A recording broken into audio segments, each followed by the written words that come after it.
Bien, vamos a continuar entonces con la segunda parte de la fundamentación epistémica del psicoanálisis freudiano. Esta aclaración es importante, ¿no? Estamos trabajando con la teoría del maestro Sigmund Freud. Entonces, el concepto de vigilancia epistémica, donde terminé el audio anterior, audio-video. ¿Qué quiere decir esto, no? La vigilancia. Suena vigilante, ¿no? Una cuestión que se puede ligar a una cierta representación de control, de seguimiento. Tiene ese aspecto, no persecutorio, no, no opresivo, en el sentido de psicoanálisis, ¿no? En Popper tendremos nuestras dudas, pero en el sentido de psicoanálisis, es decir, ¿qué es lo que permite dar, hacer un espacio, hacer una orientación, un norte, como diría en el campo, ¿no? ¿Cuál es tu norte? Como diciendo, dame una dirección. Bueno, la vigilancia epistémica permite, digamos, ¿no? Dar una posibilidad estructural en cuanto a los conceptos de referencia que permiten ese sostén, ¿no? Entonces, esta vigilancia epistémica, ¿dónde la sostenemos principalmente? Creo que por todo lo que ya he hablado en los audios anteriores, ya habrán advertido que se trata principalmente del lenguaje, ¿no? Del lenguaje analítico y de los nuevos lenguajes analíticos psicoanalíticos. Estos nuevos lenguajes psicoanalíticos, no vamos a trabajar sobre eso. Vamos a trabajar sobre el lenguaje, ¿no? En los conceptos, ¿no?, que él va postulando. Entonces, tenemos un amasado de conceptos que necesita para crear una teoría, Sigmund Freud.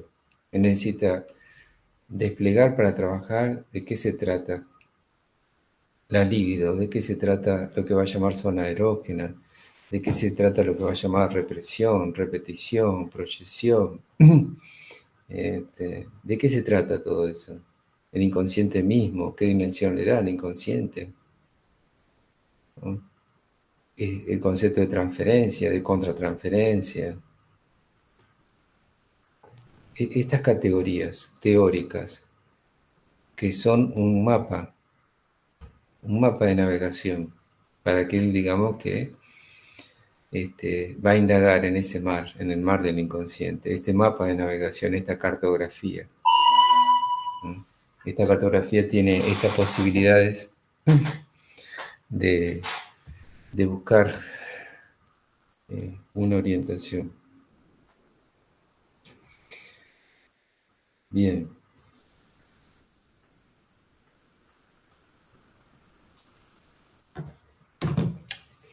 Los maestros de la sospecha. Freud, por algunos pensadores, fue incluido como maestro de la sospecha. En verdad, digamos, no me parece muy auspicioso esa categoría, pero bueno, ha quedado en la filosofía, como una lectura filosófica, ¿no? Es decir, esta referencia al criterio de verdad, esta sospecha de la verdad científica, o poner en sospecha, en verdad, ese concepto, digamos, no tiene una estética que lo acompañe, ¿no? Hay que pensar en otro que sea más generoso estéticamente y funcionalmente también, ¿no? Una cosa no quita la otra. Es decir, eres maestro de la pregunta, no de la sospecha, de la pregunta, de que el otro, del movimiento hacia la pregunta, de producir el movimiento, ¿no?, subjetivo, ¿no?, en interrogación inconsciente. Vamos construyendo categorías estéticas y pertinentes. en relación al psicoanálisis. Entonces, la verdad, se trata de la verdad. Este concepto yo ya le mencioné de parresia. Decir la verdad. El inconsciente siempre dice la verdad. Luego viene la retórica, que es ese discurso, y ahí incluimos toda la ciencia, un discurso, digamos, que se puede oponer, que puede producir ignorancia, en el sentido de estructura de conocimiento, para rechazar la verdad. Bueno, ni hablemos de la adulación, que es la otra posibilidad, ¿no es cierto? Que es la degradación, digamos, ¿no? De todo discurso, como posibilidad discursiva. Entonces, pero esa verdad, esa parresia, no se puede decir toda, decía Jacques Lacan, ¿no? El sujeto no soporta la verdad. Su propia verdad estoy hablando. De cada uno de ustedes, digamos, en la singularidad de que tiene tiempo para escuchar, para ver, para pensar, digamos. Sí, porque puede querer mejor esto esté activo y alguien esté en otro lugar, ¿no? Preparando el mate, o haciendo otra cosa. Este, no obstante, yo quedo registrado ahí, ¿no? Como una sombra hablando. Pero no advierto que voy a estar solo. Pero... Entonces, ¿por qué cuesta tanto, ¿no? Acceder a la propia verdad? Transformar en interrogante la verdad. Crear un interrogante para descubrir la propia verdad. Ahora, esa verdad es una verdad racional, no una verdad filosófica en el sentido de lógica racional, de verdadero o falso, aristotélica. Tampoco es la verdad del rizoma de Lady Guattari, es otra verdad. Es la verdad del deseo, es la verdad de la pasión, ¿no? Esa verdad es. ¿Y por qué cuesta tanto encontrarse con el deseo? ¿Por qué cuesta tanto ligarse con la pasión? ¿No? ¿Por qué la sociedad crea una lógica binaria? ¿No?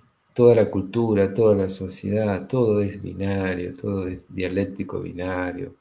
La pasión de la oposición, la enemistad, el rechazo, el odio, la destrucción del otro, y así, y así, y así, digamos, ¿no? ¿Por qué? Para darle una vía al goce. Si no, no se comprende. No se comprende. ¿Qué busca el sujeto? Son posiciones del goce. Ahí vamos a un plano profundo, que necesitan mucha teoría y necesita, bueno, ya ir a Jacques Lacan o pensar lo mismo Freud con la categoría que él da, que después reformula ahí en Goce, más allá del principio del placer. Está el placer y el displacer como tensión continua. Y ahí pueden pensar lo binario en esa tensión continua.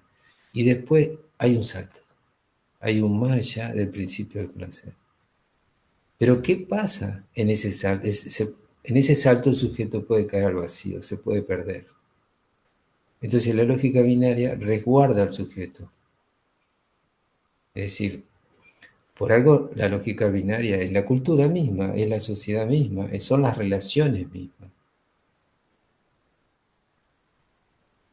Tan frágil es el sujeto, tan indefenso, o vamos a pensarlo de otro lugar, tan terrible es el deseo, tan arrasadora puede ser una pasión, que el sujeto necesita engañarse a sí mismo, resistirse, oponerse. Estoy hablando de la singularidad, a sí mismo estoy hablando, ¿sí? No estoy haciendo dialéctica con nada externo. Es la interpelación de la subjetividad misma.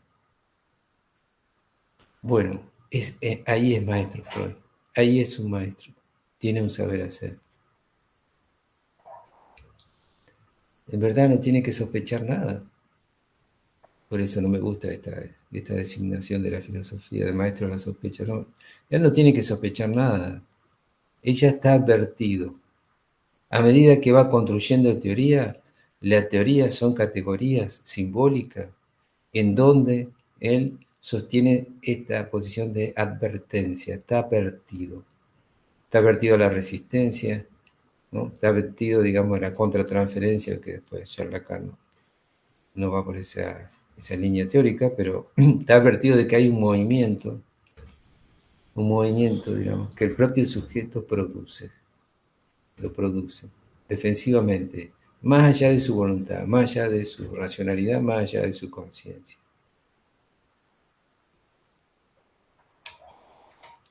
Entonces, el psicoanálisis disuelve esa diferencia kantiana, disuelve a Descartes, por eso después lo da vuelta como un guante de Jacques Lacan, dice, soy allí donde no pienso, disuelve esta cuestión binaria kantiana, el fenómeno y la causa, y conocemos el fenómeno y nada de la causa, y crea la terceridad, lo vuelvo a repetir, la terceridad, en Freud la terceridad es que a través del fenómeno conocemos la causa, o sea, no es binario, sino que en uno se manifiesta el otro, y por lo tanto son uno, ¿entienden? Entonces el fenómeno por un lado en lo visible y en lo posible, y por otro la causa, ¿no? La causa en sí, en eso imposible de abordar, que es todo lo que intenté decirles antes, ¿no? En esa verdad inaprehensible, esa verdad inaprehensible, esa verdad de lo terrible, ¿no? Esa verdad de la pesadilla. Todo sueño es una pesadilla temperada, decía el maestro francés. A veces, digamos, irrumpe la pasión, no se tempera ese deseo y emerge la pesadilla, ¿no? Donde se escribe toda la obra de Borges, por el mismo Borges los dice, ¿no? Son sus pesadillas, ¿no? Los espejos, el propio tigre, ¿no? Elegí esa imagen del tigre. Lo voy a dejar en este audio dicho. Ya en vista de retirarme, por lo menos que quede este registro. Me pasó esto a mí, ¿no? Después de tantos años leerlo a Borges, fíjense en ustedes, lo cuento, lo transmito. Yo no quería dejar poner como tapa, la tapa de alguna manera enuncia, dice algo, es como un epígrafe en la imagen, un epígrafe de imagen. Entonces, está, ¿no? La referencia al maestro en relación a lo que es la biblioteca, ¿no? Uno de sus tópicos, ¿no? Los libros, su biblioteca, la biblioteca de sus padres. Bueno, no voy a seguir hablando así sobre Borges, sino sobre la tapa. Pero por otra parte, todas las imágenes que cuando uno busca por internet y pone Borges, imágenes de Borges, son todas imágenes de un anciano ciego, debilitado, empobrecido, en una posición casi infantil, de cuidado, desprotegido, triste, ¿no? Imágenes tristes, ¿no? Ligada a la impotencia prácticamente, en cuanto a su cuerpo, en cuanto a su hacer, ¿no? Eh, y la pasión, y ese tigre hecho para el amor, como decía Nora, su hermana, ¿dónde está ese tigre? ¿No es Borges el tigre también? ¿No? ¿Y por qué no recuperar ese tigre? Y bueno, entonces busqué esa asociación entre una biblioteca medieval, una imagen de un tigre, y hablé con un amigo que es un gran artista, un gran dibujante, Santiago Moreira, y le dije, Santiago, esta es la idea. Un tigre iluminado, ¿no? Como por una iglesia medieval a través de los vitrós, en una biblioteca medieval. Ese es Borges. Para mí ese es Borges. Ese, bueno, a ver qué puedo hacer. Bueno, digo, vos sos el artista, digo. No, hizo algo bellísimo la tapa. Así que se la comparto, ¿no? Esta tapa, esta creación. Ahí está la pulsión y el saber, la pulsión, en ese animal totémico, ¿no? En ese tigre, hecho para el amor, que en su destino le dio esa sublimación y generó, ¿no? Esa descomunal biblioteca medieval, donde otros se pueden refugiar, pero sin perder la presencia del tigre. Bueno, cosas, ¿no? Que uno va produciendo a medida que va caminando junto con otros, porque es el equipo de cátedra, ¿no? pero me hago cargo. Estoy a cargo. Entonces, el psicoanálisis, la cosa en sí está en el fenómeno. En el mismo fenómeno está la cosa en sí. El inconsciente se manifiesta, y en eso que se manifiesta se lee. Y en eso que se lee, digamos, se lee a la letra. La letra puede ser una imagen. Ojo que la letra no es solo la letra escrita. Letra se entiende como imagen, ¿sí? Se entiende como algo, ¿no?, en el cuerpo. Es más, en el alfabeto hebreo, que está mencionado en este PowerPoint, las letras están ligadas a los órganos. Cada órgano tiene una letra, ¿no?, en la tradición hebrea. Por eso cambiar una letra implica también la salud y la enfermedad, porque se cambia algo que afecta al órgano. Fíjense en ustedes lo que les estoy diciendo. Le estoy diciendo esto que es de la tradición hebrea, pero llévenlo honesto al psicoanálisis y van a encontrar con la sorpresa, ¿no?, de que el psicoanálisis trabaja exactamente esto. Entonces, ¿por qué les digo esto? Por la importancia que tiene, ¿sí?, este otro espacio que lo empobrecieron porque antes era anual y después lo cortaron a cuatrimestral, historia de la escultura y mitología. Indagar eso, esa herencia, ahí está la herencia de la cual hay que apropiarse, están en las diferentes culturas, están y se encuentran y se entrelazan y dialogan, ¿no? Y hay que poder hacer esa hermenéutica, esa exégesis, esa heurística, hay que poder hacerlo. Yo sé que en los tiempos actuales estamos todos empobrecidos, ¿no? Estamos deconstruidos, literalmente, ¿no? Deconstruido, en verdad, la primera palabra es destrucción. Luego se pasa a deconstrucción, pero la palabra en alemán, con el diálogo de Derrida y Heidegger, que ahí nace una idea. Miren la potencia de una idea. Se genera una idea y esa idea puede mover el mundo, ¿sí? El mundo social, el mundo cultural, el mundo de las pasiones. Y quien están tomados por las pasiones no tienen a lo mejor ni idea de la idea que lo movió. ¿Por qué? Porque no están en el campo simbólico, no les interesa tampoco, están en la pasión. Si ese movimiento le genera una pasión, pero ¿qué hay detrás de esa pasión? El goce. Si eso le ofrece goce, ya es suficiente, no es necesaria la simbolización. No es necesario el encuentro con la verdad, porque queda sustituido por el movimiento al goce. Esto es un poco complejo de entender, se necesita tiempo. Simplemente le estoy diciendo para mostrarle que no es binario, que lleva, digamos, cierto trabajo el poder abordar estas categorías, ¿no?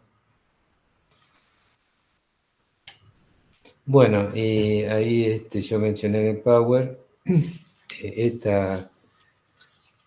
cómo nos favorece Jean Lacan con la categoría de estimidad, ¿no?, que ya la mencioné también, ¿no? Esta cuestión de lo interno y externo, que es uno y que él la representa bajo una figura que es topológica de alguna manera, ¿no? Implica este lugar del adentro y el afuera en la banda de Moebius, ¿no? Todos somos una banda de Moebius. Todos tenemos, digamos, el adentro y el afuera en la palabra. La palabra es el adentro y el afuera. La palabra es metáfora, es decir, la palabra es el movimiento, la palabra es la mirada. Hay miradas que son palabras, ¿no? El otro entiende qué es lo que dijo esa mirada. El gesto se entiende qué es lo que dijo, ¿no? El silencio, se entiende que no habló, ¿no? Eligió la palabra del silencio. Bien, así, digamos, ¿no? Ese deslizamiento, esa analogía, esa sustitución, esa transposición, ¿no? Todo es metáfora. Entonces uno puede decir, ya en un estado exaltado de transmisión, que es una clínica de la metáfora el psicoanálisis. Si todas las estructuras del inconsciente, ¿no?, son metáforas, ¿no?, ligadas a la metonimia también, ¿no?, en ese juego, entonces es una clínica de la metáfora. Así de sencillo. Y si uno va a abordar un psicoanálisis como clínica de la metáfora, ¿qué es lo que tiene que saber como primera instancia? Que es una metáfora. Ahora bien, ¿cómo aprende una metáfora? Está esta vía que ya le hablé en el video audio anterior. Esta vía del aprendizaje, digamos, la experiencia del análisis singular, este ritual de iniciación.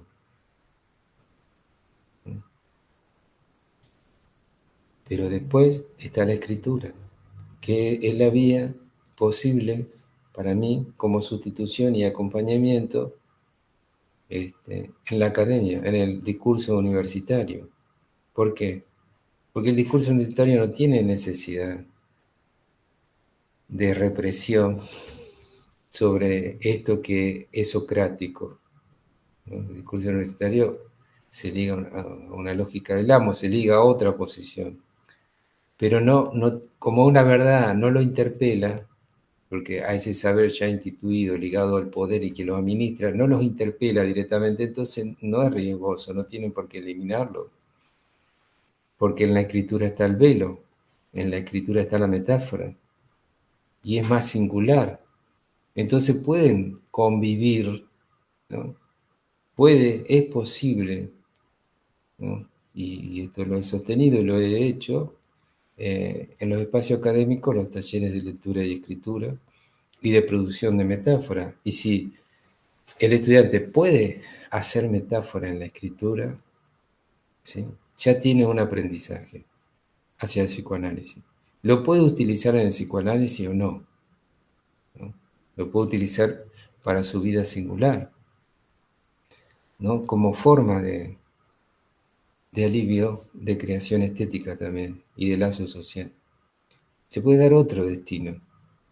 No está obligado al psicoanálisis, pero queda obligado a la metáfora. Queda obligado a la metáfora. No se puede desentender de esa afección una vez que la conoció. ¿Qué pasa, no? Una vez que uno conoce ciertas cosas, queda comprometido. Bueno. Entonces, lo que el positivismo ve como una paradoja insalvable, el psicoanálisis lo vive como una práctica cotidiana de un saber hacer. Acá pueden ir hacia atrás y escuchar lo que hablé antes. Eso no se puede hacer en tiempos reales, ¿no? Esto que queda registrado. Y uno puede volver, ¿no? Y cotejar, y volver a escuchar, ¿no? Como volver a leer. En los tiempos reales la palabra está destinada a perderse para que el otro la encuentre. Perderse para que el otro la encuentre, es decir, un destino de huella de memoria, en relación a que si hubo algo de la afectividad que la ligó o no. O queda en ese otro plano que diría el tango, ¿no? Puro chamullo. Es decir, no hay algo consistente ligado a la verdad que interpele al sujeto. Entonces el positivismo toma esta antinomia, ¿no? Lo opuesto a nomos, a ley.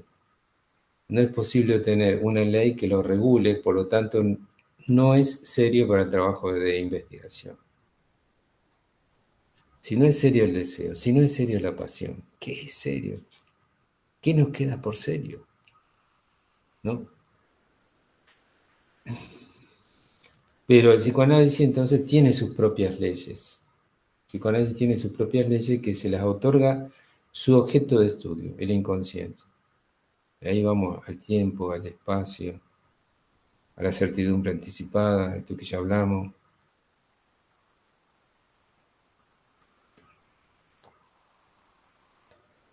Entonces así el psicoanálisis está obligado a seguir su ley, la ley del inconsciente.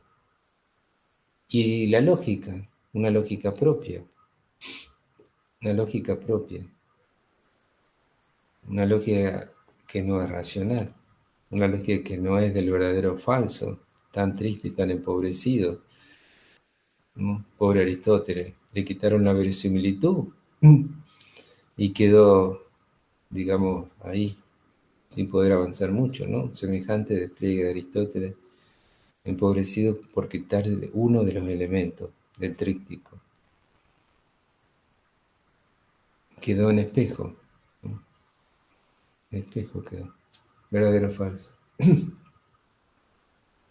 O sea, mirándose a sí mismo, en su reverso. Entonces, esta lógica, esta ley necesita un método, ¿no? Que le permita, un método que le permita un abordaje singular desde lo universal, una singularidad universal. ¿Cómo se desarrolla esa singularidad universal? Ya trabajamos parte del método en sus técnicas y vamos a trabajar después el método indiciario. Esto de los indicios de ese inconsciente. Cómo seguir los rastros del venado, el método venatorio, de los cazadores. Es un cazador también. Quizás es un vaquiano más que un cazador. Vaquiano, ¿no? En el campo, el vaquiano. El que sigue el rastro, el rastreador, que puede reconstruir una escena, ¿no? Y la situación en la que se generó esa escena. El cazador necesita hacerlo, también necesita tener esa habilidad, si quiere encontrar la presa. Pero la presa acá es la que acecha. La presa no es, digamos, en esta lógica del cazador, algo que va a estar indefenso o que va a ser abordado, digamos, sin resistirse. No, acá la presa es la que acecha. Y ese no quiere ser cazador, no quiere ir hacia ahí. No, agarra hacia otro lugar. Toda la vida corriendo hacia otro lugar, donde ve una huella, ¿no? Y esto lo trabaja bien Freud en Totem y Tabú, cuando lo vean el año que viene. Donde ve la huella, ¿no? Decía, el hermano no puede seguir la huella de la hermana, no puede seguir el yerno la huella de la suegra cuando va hacia la selva, cuando se interna la selva, cuando va en la arena, ¿sí? Hacia el río, hacia el lago, no la puede seguir, no, tiene que ir hacia el otro lado. ¿Por qué no la puede seguir? Bueno, ya lo trabajarán. Bien, entonces voy a hacer video corto y como esto es tan denso, prefiero, digamos, esto, acercarme de a poco, ¿no? Ya que es tan peligroso este animal inconsciente, lleno, este tigre, digamos, borgiano, vamos a dejar, digamos, o vamos a hacer algo del arte del acecho, ¿no? Vamos a ir rodeándolo, acercándonos de a poco.